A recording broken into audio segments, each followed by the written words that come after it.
नमस्कार. आज आपण एका अशा विषयावर बोलणार आहोत जो खरं तर आपल्या रोजच्या जगण्याचा एक अविभाज्य भाग असायला हवा.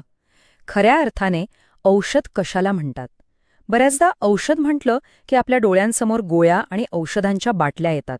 पण पारंपरिक शहाणपणानुसार खरं औषध हे आपल्या आजूबाजूला आणि आपल्या जगण्याच्या पद्धतीतच दडलेले आहे. आता आपण नेहमीच्या वैद्यकीय उपचारांकडे कसं बघतो याचा विचार करा. नेहमीची औषधं महागडी असतात, फार्मसीमधून जाऊन ती विकत आणावी लागतात.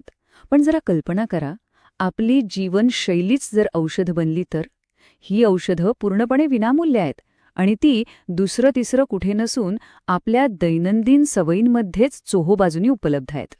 आणि या माहितीत सर्वात थक्क करणारी गोष्ट कोणती असेल तर ती म्हणजे ह्यामध्ये चक्क 26 वेगवेगळ्या औषधांची नोंद केलेली आहे.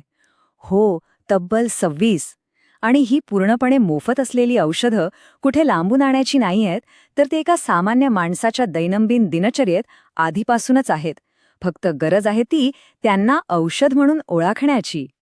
बरं, हा विषय आपण 5 सोप्या टप्प्यात समजून घेणार आहोत.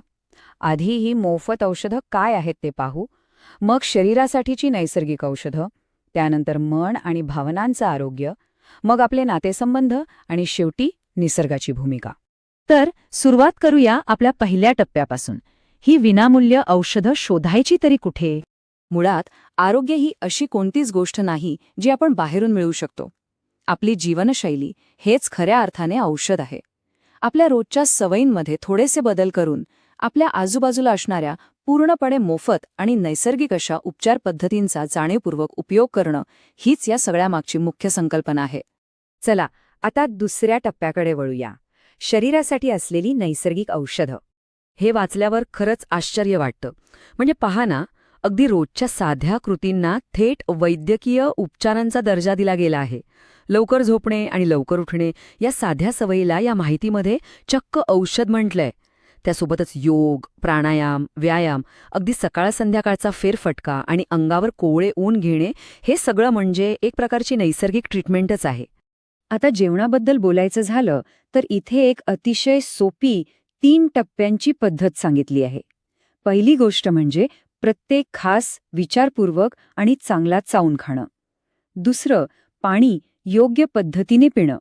आणि तिसरं म्हणजे जेवल्यावर थोडा वेळ वज्रासनात बसणं. पचन सुधारण्यासाठी हे एखाद्या रामबाण औषधासारखं काम करतं. या संपूर्ण माहितीत काही अतिशय रंजक आणि आपले सांस्कृतिक संदर्भ असलेली शारीरिक औषधंही सांगितली आहेत, जसे की उपवासाला सर्व रोगांवरचं जालीम औषध मानलं गेलंय आणि माठातलं पाणी पिणं किंवा चक्क टाळ्या वाजवणं. हो, अगदी टाळ्या वाजवण्यासारखी सोपी कृतीसुद्धा शरीरात प्रचंड उपचार शक्ती निर्माण करू शकते. पण इथे एक अतिशय विचार करण्यासारखा प्रश्न निर्माण होतो. नुसता सकारात्मक दृष्टिकोन किंवा काही काळ पाळलेली पूर्ण शांतता खरोखरच एखाद्या शारीरिक व्यायामाइतकीच प्रभावी ठरू शकते का? या प्रश्नाचं उत्तर आपल्याला शारीरिक आरोग्याकडून थेट मानवी मानसशास्त्राकडे घेऊन जातं. आणि म्हणूनच आपला तिसरा टप्पा आहे मन आणि भावनांचं आरोग्य. आपलं भावनिक आरोग्य हे खरं तर आपण जाणीवपूर्वक घेतलेल्या निर्णयांवर अवलंबून असतं. उदाहरणार्थ, आनंदी राहण्याचा निर्णय. आनंद ही फक्त एक प्रतिक्रिया नाही, तो आपला एक निर्णय असू शकतो. शांतता अनुभवणं, मनसोक्त हसणं आणि समाधान हे सगळे भावनिक आरोग्याचे महत्त्वाचे घटक आहेत, जे अचूक औषधासारखं काम करतात. सकाळची सुरुवात ईश्वराच्या स्मरणाने किंवा सकारात्मक विचारांनी करणं, दिवसभर प्रामाणिक राहणं आणि प्रत्येक नवा दिवस पूर्ण उत्साहाने जगणं, या वरवर साध्या वाटणाऱ्या गोष्टी माणसाला आतून कमालीचं मजबूत बनवतात. शांत पण तरीही उत्साही राहणं यालाच खऱ्या अर्थाने मनाचं औषध म्हटलं गेलंय. आता आपण एका अशा औषधाबद्दल बोलूया ज्याची आपल्याला नेहमीच गरज असते. आपला चौथा टप्पा, आपले नातेसंबंध. हा मजकूर अतिशय सुंदरपणे सांगतो की आपण लोकांशी कसा संवाद साधतो हा सुद्धा उपचारांचा एक प्रभावी मार्ग आहे. निस्वार्थ प्रेम देणं, इतरांना मदत करणं आणि इतरांसोबत एकरूप होऊन जगणं हे सगळं एक प्रकारचं हिलिंगच आहे. अगदी कुटुंबासोबत बसून वेळ घालवणं आणि जेवण करणं ही साधी कृती सुद्धा मानसिक आरोग्यासाठी एखाद्या थेरपीसारखीच काम करते. आणि ह्या संपूर्ण संकल्पनेतला सर्वात भारी आणि थेट हृदयाला भिडणारा विचार माहितीये कोणता? प्रत्येक खरा आणि चांगला मित्र हे पैशांशिवाय चालणारं एक संपूर्ण मेडिकल दुकान आहे.